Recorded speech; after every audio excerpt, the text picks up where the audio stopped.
Fala pessoal, tudo bem? Tá começando mais um episódio do Papo de Especialista, o videocast aqui realizado pelo Banco Safra. Bom, eu sou o Thiago Fadini e hoje eu recebo aqui um especialista da área de educação financeira, de consultoria empresarial, para falar sobre educação financeira no empreendedorismo. Estou aqui com o Felipe Chiconato. Tudo bem, Felipe? Como é que você tá? Bem, graças a Deus. Beleza, obrigado por aceitar nosso convite para estar aqui, viu? Eu que agradeço a oportunidade. Vamos levar conhecimento para quem precisa, né? Vamos brincar com esse pessoal aí hoje. É isso. E bom, só para repassar aqui rapidamente, né, Felipe? Você é sócio e consultor da Empreenda 360. Isso. Né? Você tem mais de 13 anos de carreira como consultor e você já atendeu mais de 11 mil empresas, certo? Isso mesmo. Muita gente que eu já tive a oportunidade de atender. Nesse Brasilzão de meu Deus, é até fora. Que a gente precisa de empreendedores cada vez mais qualificados, para diminuir a mortalidade, para a economia crescer. Quanto mais eu brinco assim dentro do Empreenda, a gente tem um lema, né? Que conhecimento só tem valor se a gente consegue transferir. Então, quanto mais pessoas tiverem acesso ao conhecimento, a possibilidade de transformação na economia e no país, consequentemente, é muito grande. Assim. O empreendedorismo transforma. Quando a gente olha, ele muda a realidade das pessoas. Isso ajuda muito. Para a gente começar o programa, eu trouxe aqui para a gente alguns dados rápidos aqui, né? Ali com fonte do mapa de empresas ali do Ministério da Indústria, Comércio e Serviços, sobre a abertura e fechamento de empresas, né, no ano de 2022, que teve abertura de 3,8 milhões, fechamento de 1,7, então o saldo foi 2,1 milhões de empresas, né? A gente estava conversando um pouquinho antes do programa sobre esse efeito, né, de abertura e fechamento assim, em volume, né, alto. Isso é puxado pelos famosos microempreendedores individuais, né? Isso, os MEIs, né, também como são conhecidos, pela facilidade de abertura, né, como pode ser aberto muito rapidamente, questões de 15 minutos você já tem uma empresa constituída.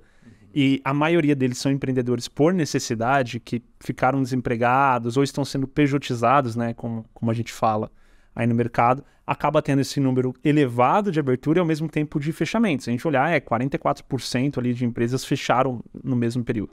Claro, nesse meio tem ME, EPP, tem empresas maiores ali, mas na grande massa, o grande volume é oriundo do MEI. Até pela facilidade, né? Hoje é muito rápido e fácil o acesso, né? Antigamente você tinha uma dificuldade tanto de acesso remoto, para as pessoas conseguirem acesso à internet. Hoje tem vários postos de atendimento gratuito, o próprio Sebrae, a Desampa, o Sescom, eles abrem o MEI tranquilamente para a pessoa que não tem nem orientação para isso. Então tem espaço para formalizar muito mais ainda. Mas me preocupa muito esse 1,7 de empresas fechadas que mostram que, se em um ano, né, vamos criar o cenário que são das 3,8, 1,7 acabaram sendo fechadas. É uma mortalidade significativa. Se a gente parar para pensar assim, é um número bem interessante da gente entender o que aconteceu com essas pessoas. Certo. Então, e já falando, né, puxando por esse lado negativo, né, do papo, né, que é a mortalidade das empresas. A gente trouxe também um outro painel aqui que mostra os dados, né, os motivos, na verdade, para o fechamento das empresas. Então, os 5 principais motivos, né, tem vários, né, a gente tem aí uma lista grande com vários motivos, mas a gente trouxe os 5 principais aqui. A primeira, falta de capital e lucro. A segunda, encontrou outra atividade que está muito ligada ao MEI, certo? O cara era, por exemplo, era aquele empreendedor por necessidade, ele conseguiu um emprego CLT, ele larga a empresa, ele baixa a empresa, ou deixa ela inativa por um período e vai trabalhar como CLT. Esse aí é o segundo. Certo. O terceiro também, falta de clientes, né? Enfim, aí de repente um nicho, não sei, aí... O falta de cliente eu acho que combina muito com o 4, né? Falta de problemas de planejamento. Porque assim, falta de cliente mostra que você não planejou corretamente o negócio, né? A junção desses dois aí dá até para colocar junto. E problemas particulares é também uma característica do MEI, né? Junto ali, porque imagina que quase 10% das empresas que fecharam tiveram problemas particulares. A gente está falando de 170 mil pessoas. Estranho, né? Para 1,7 Sim. É estranho todo mundo ter tanto problema pessoal assim. Né? Isso caracteriza também o perfil do MEI. Então, né, a gente teria em torno de 23% de empresas com problema no MEI. Mas aquele 19% de problema de lucro e capital, aquilo me preocupa. Porque esse pessoal, ele talvez não sabe fazer a gestão financeira. Ele poderia ter evitado essa mortalidade antes da abertura, se tivesse feito algumas análises de mercado, calculado ali um ponto de equilíbrio, tivesse precificado da maneira correta, dimensionado o capital que ele iria precisar para a abertura da empresa, né?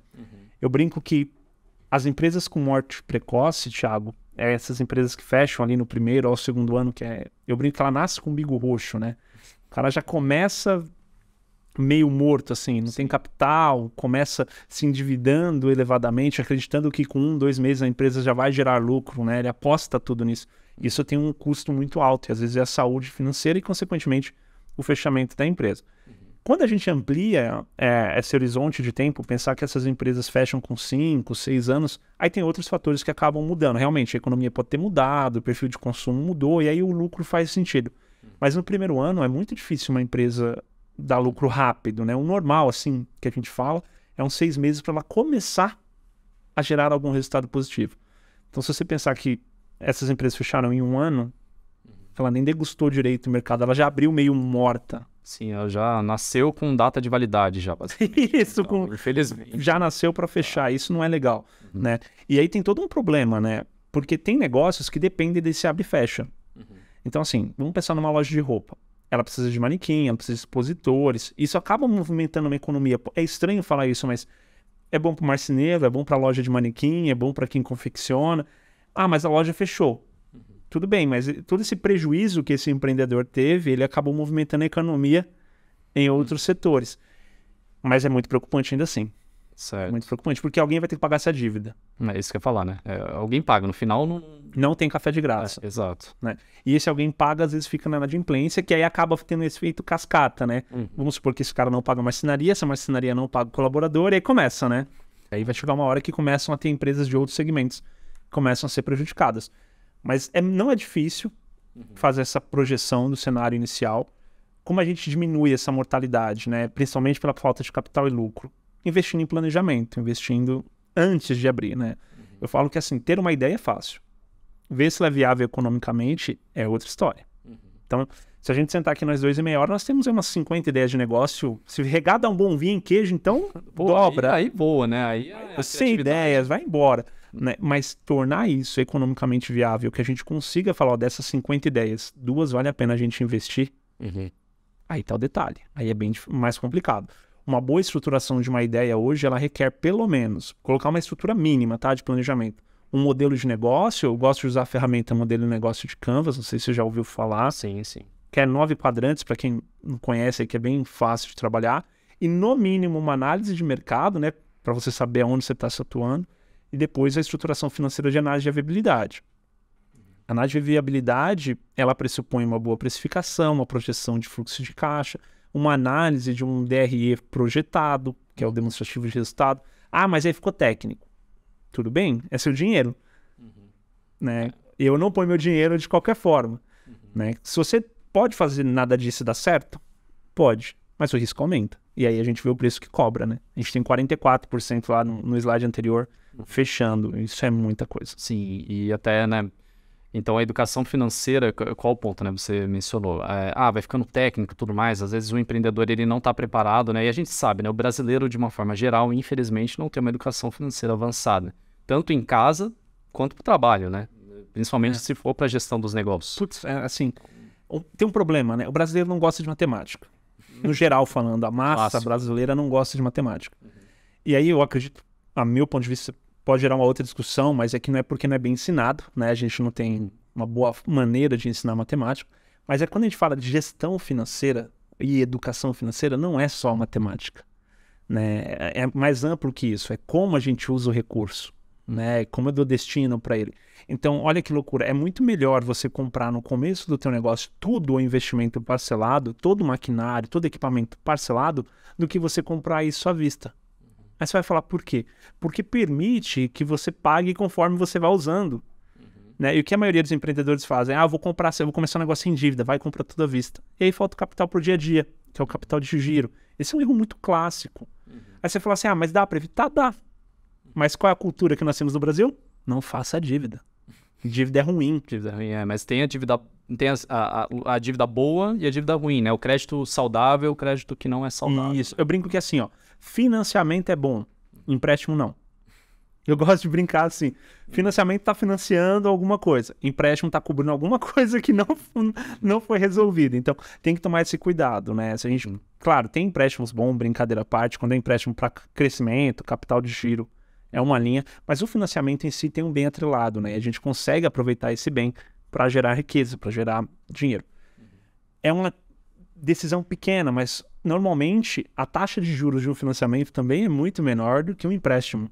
Se a gente for comparar, um capital de giro hoje você está a partir de 3,5%, 4% aproximadamente ao mês. Enquanto linha de investimento você tem a partir de 0,35% em algumas instituições. Olha a diferença. E quando a gente começa a ponderar isso no custo de uma empresa, muda muito. Porque ao invés de ele pegar o dinheiro dele e investir, pegar um investimento a 0,35%, por exemplo, e pegar o dinheiro dele, que em vez que ele pagaria capital de giro quase 5, ele pagar nada porque ele está usando dele, é muito mais barato.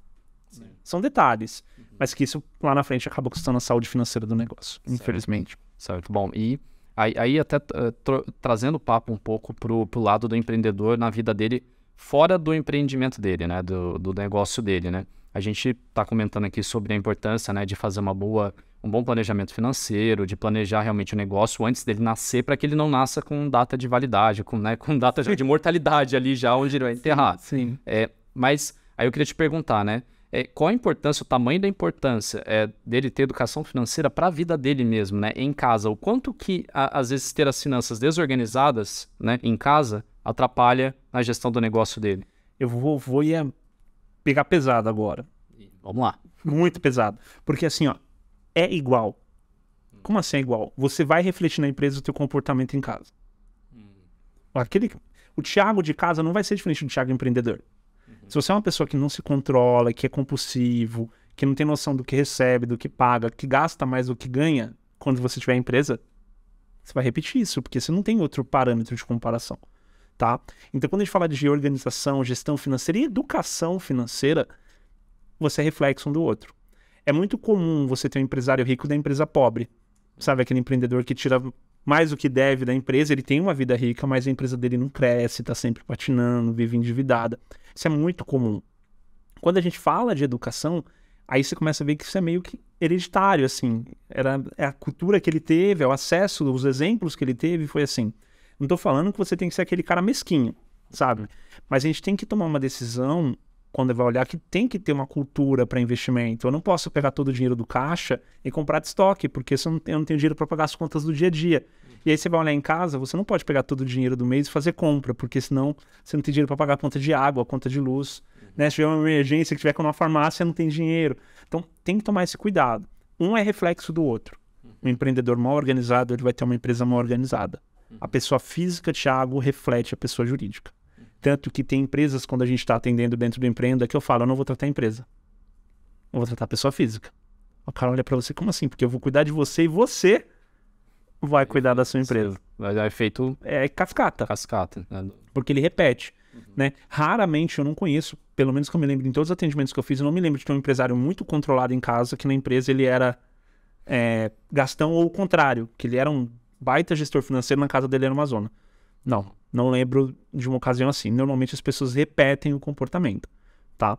Agora, infelizmente, a nossa cultura traumatiza as pessoas, né? De falar de gestão financeira, isso é coisa para quem tem dinheiro, né? As pessoas falam que fazer gestão financeira é fácil quando tem dinheiro.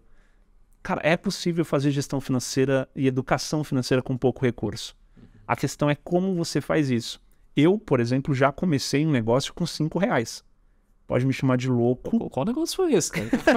pode abrir aí o jogo pra gente, o segredo. Que é isso? Quando eu tava ali com os meus 18 para 19 anos, eu era bolsista na graduação e eu era bancário também nesse período, tá? Não era do Grupo Safra, era uma outra empresa. Aí eu tava na região da República fazendo treinamento pela instituição e eu passei em frente a uma doceria e me deu uma baita vontade de comer aquelas Max Goiabinha da Balduco. Sim. Né? Fui lá. Cara, era muito barato comprar a caixa em relação ao produto. Só pra você ter noção, era coisas assim, a caixa saía R$5 na época e o produto saía 70 centavos. Só que vinha 20 na caixa. Valeu muito mais a pena. Comprar a caixa, porque se ia comprar 2, 3, dava metade do valor da caixa. Comprei a caixa, aí eu tô sentado dentro da faculdade, fui pegar um, começou a me dar um, falei, dá um caramba, eu vou vender, se quiser eu compro, pelo menos eu vou repor minha caixinha. E essa brincadeira pegou gosto. Ao final de uma semana, eu já movimentava por dia mais de R$300 em doces. Caraca, então você começou vendendo doces, né? Sua carreira. Isso. Não, eu comecei antes. Comecei com 11 anos. Mexi com o negócio. 11 anos, vendendo pipa lá atrás. Doce eu já tava com 19. E aí era engraçado porque eu ganhava mais vendendo doce do que trabalhando no banco. Eu conseguia ganhar mais líquido, falando. Só que, veja, eu tinha que ter toda uma organização, porque eu não podia comprar muito, porque senão eu ficava sem capital de giro. E, ao mesmo tempo, eu não podia deixar de comprar, porque faltava mercadoria. E eu comecei com R$5. Então, quando a gente fala assim, precisa de dinheiro para fazer gestão financeira, a gente precisa... Não precisa. Claro, eu não chegava no ônibus gritando, assaltando as pessoas, falando que se não comprasse eu ia roubar a filha. Não era assim. Né? Mas eu usava a oportunidade. Era ilegal? Era informal? Era. Mas movimentava a economia. Né? Veja, eu te falo tranquilamente que eu chegava a tirar... Veja, hoje eu tô com 34, a gente tá falando de 15 anos atrás. Eu movimentava em torno de 3.000 a 4.000 reais por mês limpo. De lucro. Caraca. Lucro. É muita coisa. 15 anos atrás, era muita coisa. Eu pensei em largar a faculdade, pra você ter noção. Eu pensei. Eu não larguei a faculdade porque eu era bolsista. E aí eu não queria perder a bolsa. Né? Mas aí você vê, a gente fala de gestão financeira, a gente fala de educação financeira e fica muito esse conflito. Eu falo com os melhores brinquedos que eu ganhei do meu pai, que eu fui criado nesse ambiente. Meu pai faliu. Meu pai e minha mãe faliram como empreendedores. E o mais legal foi o brinquedo que eles me deram. Eles me deram um banco imobiliário. Tá aí. O brinquedo também da discórdia, né? Que em família causa briga, né? Você rodou, você caiu o dado errado e tal. Mas o que foi legal? Aquilo me deu uma noção de dinheiro. Porque no joguinho, se a gente parar pra pensar, fazer um paralelo com a vida lá no tabuleiro do banco imobiliário, você tem um dinheiro que você começa e precisa dar a volta naquele negócio para receber dinheiro de novo. E se ninguém comprar, né, não cair no seu negocinho, o dinheiro não entra, só sai. Sim. Então você precisa ter uma reserva, não dá para sair comprando tudo que você cai e depois você não tem dinheiro para dar a volta de novo. Então ali é um joguinho que parece besta, no bom sentido, mas por trás ele tem uma baita gestão de educação financeira. Teve um projeto de lei aprovado recentemente que foi introduzido nas escolas públicas do estado de São Paulo a disciplina de empreendedorismo. Não sei se vocês ficaram sabendo. E eu tive a oportunidade, antes de sair do Sebrae, em 2012, de visitar alguns projetos desses que tinham uma introdução de empreendedorismo. E era muito legal as crianças já tendo noção de valores, já sabendo falar assim, olha tio, eu não posso vender esse manjericão para você por R$1,50, é porque ele custou para mim R$1,20. E aí você olhava assim, você não pode não, eu preciso vender pelo menos a R$2 para poder pagar o que a gente tem que pagar. Eu falei, legal. E isso eu já ficava bem feliz. A gente tá falando de crianças de 3, 4 anos. Sim, da terceira, quarta série, né? Ali. São básicas que elas precisam ter, né? Isso. Então, eu acredito que essa geração futura que a gente tem aí daqui uns 15, 20 anos, ela vai estar mais preparada.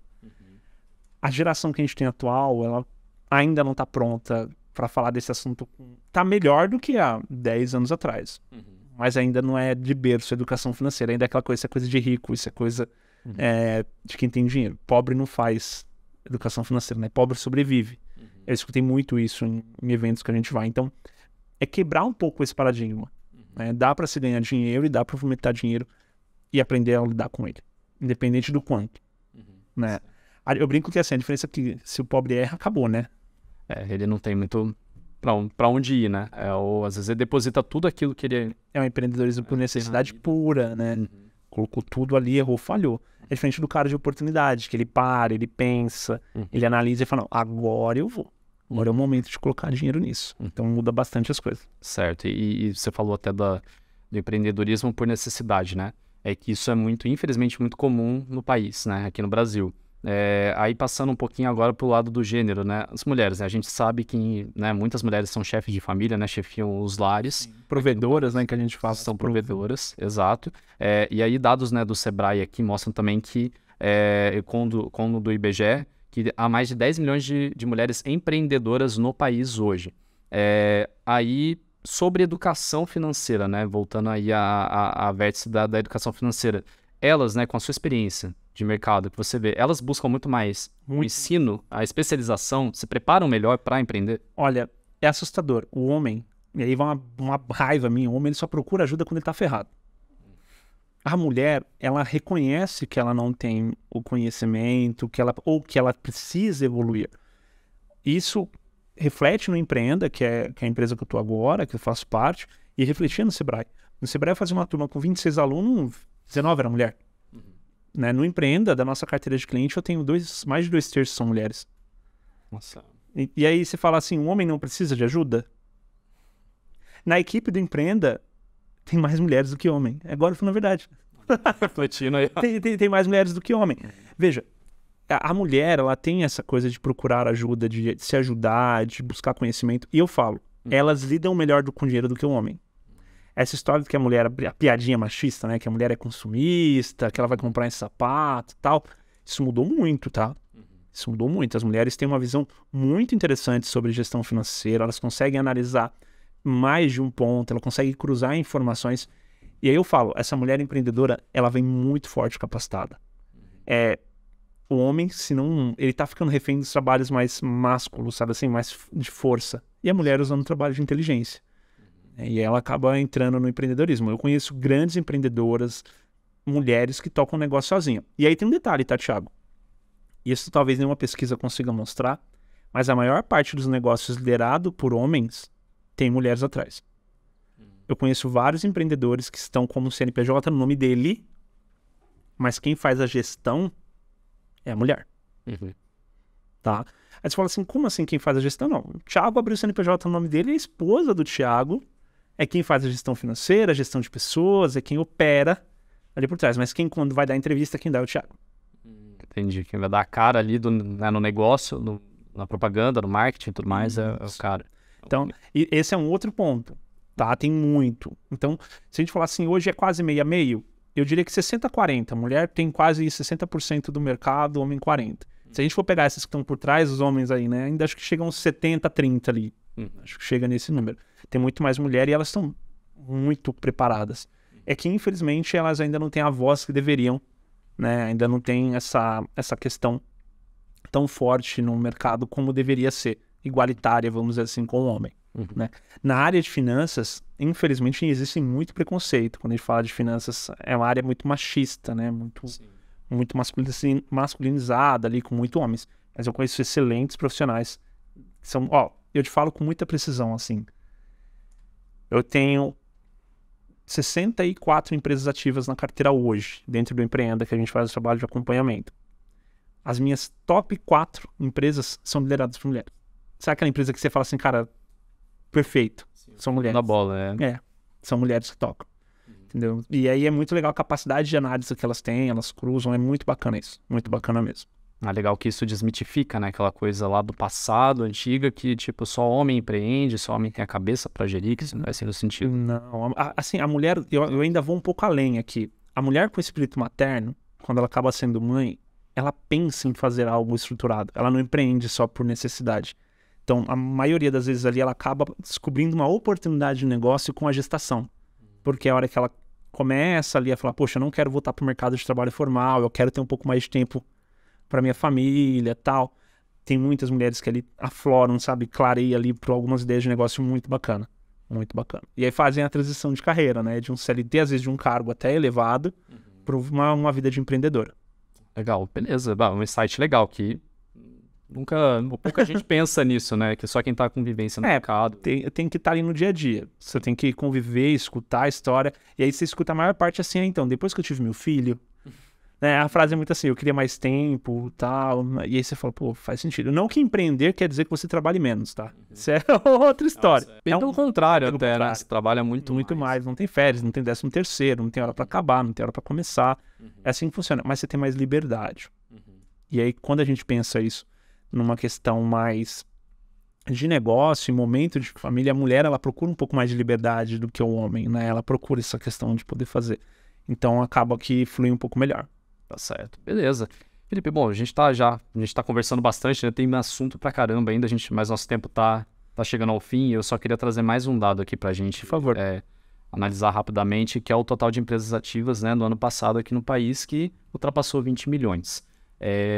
E aí, bom, né, para fechar o nosso papo, né, que a gente estava falando, que nem você comentou, a educação financeira do empreendedor em casa, ela reflete no trabalho. Sim. Uma coisa tá ligada à outra. Então, para a gente fechar a conversa, né, queria que você trouxesse só assim, desse os caminhos, né, para os dois, na verdade, o empreendedor brasileiro, né. Primeiro, ele deve ir por onde para organizar as finanças dele em casa? Ele deve procurar um consultor financeiro particular, pessoal, e também depois para a própria empresa, né? Qual que é o caminho para ele seguir? Hoje a gente tem opções, né? Sim, Sebrae, por aí vai, mas quais são o que você daria de caminho? Bom, vamos lá.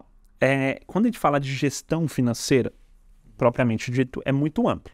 Então, gestão financeira empresarial é uma forma de fazer, a gestão financeira pessoal é outra. Né? Eu brinco que a empresa tem muito mais problema do que a vida pessoal. Muito mais problema. Então, você precisa estar mais atento ali a algumas coisas que na vida pessoal você consegue ir levando mais no banho-maria, tá? Mas a primeira coisa que a pessoa precisa reconhecer é que ela precisa de ajuda.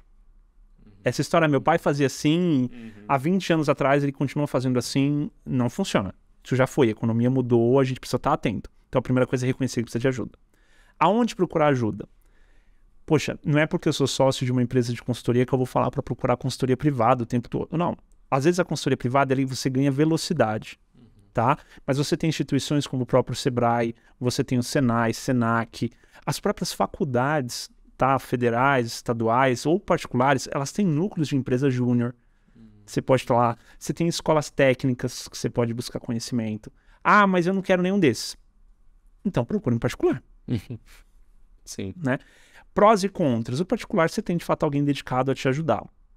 Mas tem uma coisa importante, Thiago, que eu acho que vale a gente falar, que é a diferença de assessoria, consultoria e mentoria. Né? Boa. Isso é bem Todo legal. mundo acha que é a mesma coisa e não é. A assessoria é alguém fazer por você. Você não vai aprender. Se você está procurando aprendizado, você não pode procurar assessoria. A mentoria, alguém vai te dar direcionamento, vai te dar caminho. Se você não sabe fazer, continua só andando na direção ali que o cara te colocou. A consultoria, ela transfere conhecimento. Então você tem que saber o que você está procurando em cada momento. Quando você já tem conhecimento, tudo bem procurar uma assessoria ou uma mentoria. Mas se você está em busca de conhecimento, você precisa de uma consultoria. São coisas diferentes, tá? Cursos é importante? Sim. E aí eu só peço um cuidado. Cuidado onde você busca informação. Infelizmente, com acesso à tecnologia e comunicação, tem muita gente produzindo conteúdo, mas tem muito conteúdo de má qualidade. Tem muito conteúdo bom, mas também tem muito conteúdo de má qualidade. Então, tem um pouquinho de critério, né? Amplie um pouquinho essa... Não foque só em uma pessoa de conteúdo. Eu falo que, assim, eu mesmo sou um que busca o conteúdo em diversas essas fontes né? diferentes, controversas, às vezes, um cara que questiona a opinião de outro, até para que a gente tenha esse senso crítico de falar, olha, eu vou seguir nessa linha, essa abordagem eu me sinto mais confortável. Tá, isso também é muito importante. Então, vamos lá. Reconhecer que precisa, buscar, seja privado, público, ajuda e conhecimento, e busque outro empreendedor. O empresário tem vergonha de falar isso, né? O cara tem uma cantina, ele tem vergonha de chegar na cantina do lado e falar assim, olha, como é que você faz? Não, ele é meu concorrente. Cara, vocês podem ser parceiros. Eu brinco que, pelo menos uma vez por mês, eu vou tomar um café com outra consultoria. Mas você fala, pra quê? Ué, posso fazer parceria para aprender com ele, para ensinar ele. Então, essa questão do trocar, reconhecer que tem alguém que pode saber mais que você, ou o contrário, que às vezes você está na posição de saber mais que o outro, mas que você pode ensinar, que também é uma forma de aprender, ela é muito válida. Então, eu iria nessas 3 linhas. Tá? A informação está disponível. De verdade, a gente só tem que querer usar.